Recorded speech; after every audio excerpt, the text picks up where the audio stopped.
Bellinghausen, Jacob Padilla here with you to talk some more Nebraska volleyball. Jacob, this team 16-0 and now in sole possession of first place in the Big Ten.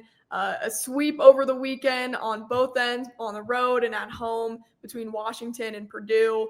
Jacob, main takeaways from this weekend so far from you? Yeah, that's 7 straight sweeps now for Nebraska. Was it 11 or 12 on the season? So they're playing at a high level, and again handled the home road, which is a little different than what they've done so far this season. So just kind of just checking off the boxes as they move through the year. But I think we'll talk more about that Purdue match in particular. But I think the biggest takeaway from last week was Nebraska's stars absolutely shined. And obviously it's a team full of stars, but Harper Murray and Andy Jackson were probably, outside of Bergen Riley, the two biggest names coming into the season. And they played at a ridiculously high level in both matches last week. Yeah, what stood out specifically for Harper, starting with her? Yeah, well, just the efficiency. I mean, we talked about how great of a start she got off to the season, and then Nebraska got a little bit more balanced. You had some others kind of step up in recent weeks, and they haven't needed Harper to be at her best and to go out there and dominate. They certainly needed that in the Purdue match, and she had 28 kills and 1 error in the 6 sets last week. That is ridiculous. Average 4.67 kills per set on 519 hitting, with 12 digs, 5 blocks, and 3 aces. So I know Kenna Wallard for Purdue was the national player of the week last week after leading Purdue to 2 road wins against ranked teams. And John Baylor was talking to Danny Busrum-Kelly after the match against Purdue. And Danny said, yeah, Harper's got my vote for national player of the week this week because of what she did. And again, her performance against Purdue, like, it's hard to be much better than she was in terms of just a complete performance, efficient, stepping up in big moments. So just a really, really strong week from Harper Murray. And then Andy Jackson too. We talked about kind of how she got off to a slow start by her standards. I guess this is a first-time All-American last year. It's way up there in the efficiency charts, both nationally and in Nebraska's record books. And she wasn't even Nebraska's most productive middle for the first start of the season. Rebecca Alec maybe took a little step back this week, but Andy Jackson picked up the slack there. She also 22 kills, only 4 errors, averaged 3.67 kills per set on 500 hitting with 5 blocks and an ace in the 2 matches last week. So not bad when you've got 2 players hitting 500 or better on over 3.5 kills a set. Yeah, what do you think's changed with Andy? You would say we talked about the slow start. Like, what has clicked for her in conference play? Yeah, I don't know that anything's necessarily changed. I think it's just with how balanced Nebraska is. Like, it's going to be different game to game depending on what the matchup is. I know they talked about a few matches ago how was it Maryland, I think, was the really good blocking team on the pins, but they saw opportunities for the middles and force feed them. And I know Danny said a lot of Harper's success against Purdue was the attention paid to the middles early on in that match. And so it's just kind of how all the pieces work together. You can't take away everything for Nebraska volleyball. So there's going to be opportunities for somebody out there based on what defensive choices the opposition makes on a given night. And it's up to each of the players that have the matchups that they want to go out there and take advantage. And Andy has certainly done that recently. Okay, I want to bring up something. It's not on our rundown, but I got to talk about Danny Busboom-Kelly's response to her team going out to the Tate McRae concert on Thursday. So they do enjoy the concert Thursday night, and then they come out, sweep Washington on Friday. And Danny was asked about it post-game, and she's like, hey, I didn't know until I saw it on social media, which I thought was hilarious. And you, like, as a coach, you could take that one in 2 ways. You could be obviously upset about that, being like, okay, we're the number 1 team in the nation. Why are we going to a concert that you probably won't get back to Lincoln till around midnight? You know, that's a late night. And just the fact that she had the trust in her team, and also just how much Danny wants these girls to also have fun is huge, because it can get so monotonous. I mean, being the team that they are, sweeping all these teams and just having all these expectations around them. Like, they need to have fun. And like, when I asked Harper about the Tate McRae concert, like, her face lit up. She's like, one of the best nights I've had in a while. Well, I think the team needed that too. Like, they need to break up the structure of the schedule, and they're about to go on the road for, a decent amount of time here too. So like, they got to have things they enjoy. So I love that response from Danny Busboom-Kelly. I don't know about you, Jacob, but that was like one of my favorite things out of this week.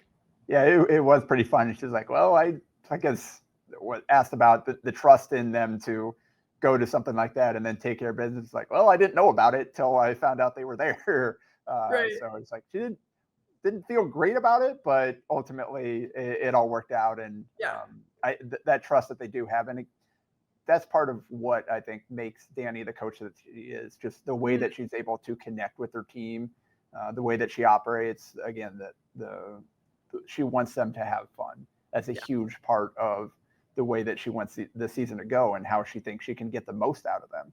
And that's just another example of like, probably didn't love it, but the team is mature enough to handle that. And probably didn't hurt that it was a late start on Friday, so they had some time to recover there during the day. Yeah, if it was a noon match, maybe a lot more probably not. Yeah, it was an 8 p.m. first serve, so it was okay. And Jacob, I know you weren't at the Tate McRae concert, but I was there. It was worth every single second, so it was amazing.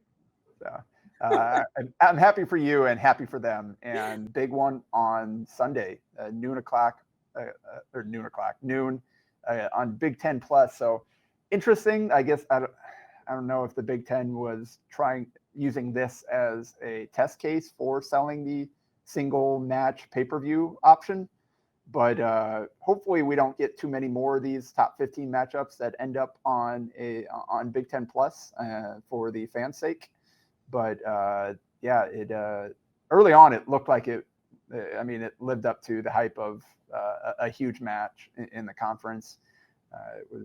You saw the stars shining in that first set with Kenna Woolard, Harper, and Andy combined for 23 of the 33 kills in the first set, which is ridiculous.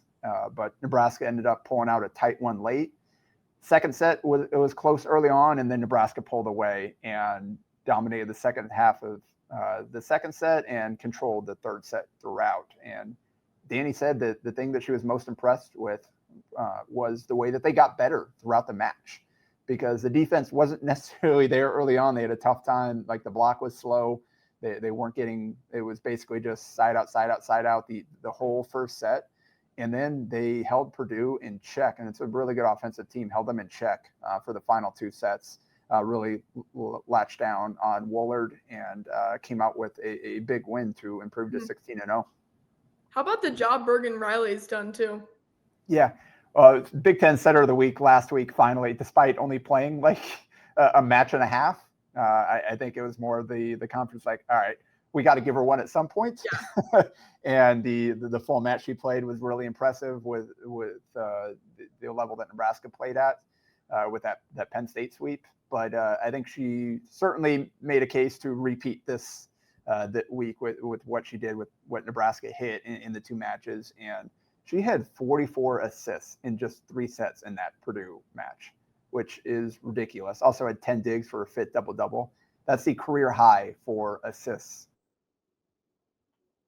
Yeah, that's incredible. Almost 15 assists a game, which hopefully her numbers have been impacted this season by, one, the amount of times where she hasn't played a full match or a full set. And then also just how aggressive and how good she is defensively now. She's taken a lot of these first contacts, which means she's not able to take the second contact. But in this one match, she's trying to get herself back to normal in terms of assists average. So yeah, she playing at a high level, continued to pick her spots to be aggressive attacking wise, and Nebraska is firing on all cylinders. They're top 5 in offense and defense in the country again.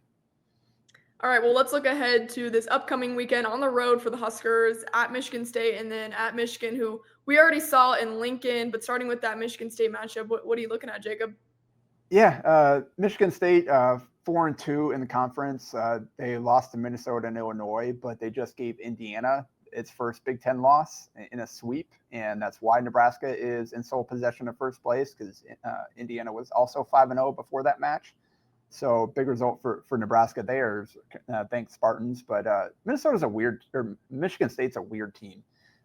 They're not very good offensively. They're just middle of the pack, 263 hitting. They don't have anybody that's really jumps out to you individually. Their offense is kind of spread around. But defensively, they're really strong. They are holding opponents to 175 hitting, which is third in the conference. Not a great blocking team, not a great digging team. They're kind of middle of the pack, one of the bottom blocking teams in terms of stuff blocks and middle of the pack in digs. But they're an aggressive serving team, second in the conference, and almost 2 aces a game. And they've only had 2 players that have started all 16 matches and only 6 that have played all 16. It seems like they've been dealing with a lot of injury. They've had players in and out of the lineup. That includes Taylor Hold'em, who was a big piece for them last year, is technically their leader in kills average at over 4 game, top 10 in the Big Ten. But she's only played 8 matches and only played in 1 set in that Indiana. So seems like she's missed some time with some injury issues there. I don't necessarily know what her status is going to be for this match. But it's a Michigan State team that is going to make Nebraska earn it. They're going to serve tough. They're going to make you really go earn your kills, because teams have not been able to have a lot of success against them offensively this season. And then for Michigan, obviously, did see this team in Lincoln recently, a sweep for the Huskers. But has anything changed in terms of the Wolverines that could give Nebraska a better test the second time around? Yeah, Michigan, another weird team. They're 2-4 in conference now. They did beat Minnesota 3-1, but also lost 3-0 to the other ranked Big Ten teams they face, including Nebraska. So it's a team that obviously has they off to a great start. They have that win over Minnesota as their first ranked win. So they've got some pieces there. They've got some ability, but last time Nebraska served them off the floor, and they had no idea what hit them. So we'll have to see kind of how Michigan's progressed in terms of passing and able to handle that service pressure since that first match that are in Lincoln, which I think was kind of a wake-up call for Michigan, like, this is what big-time volleyball is like. All right, Jacob. Well, thanks so much for joining me today, and we appreciate you guys all for listening and tuning in to our Nebraska Volleyball segments. We'll be back with you guys next week.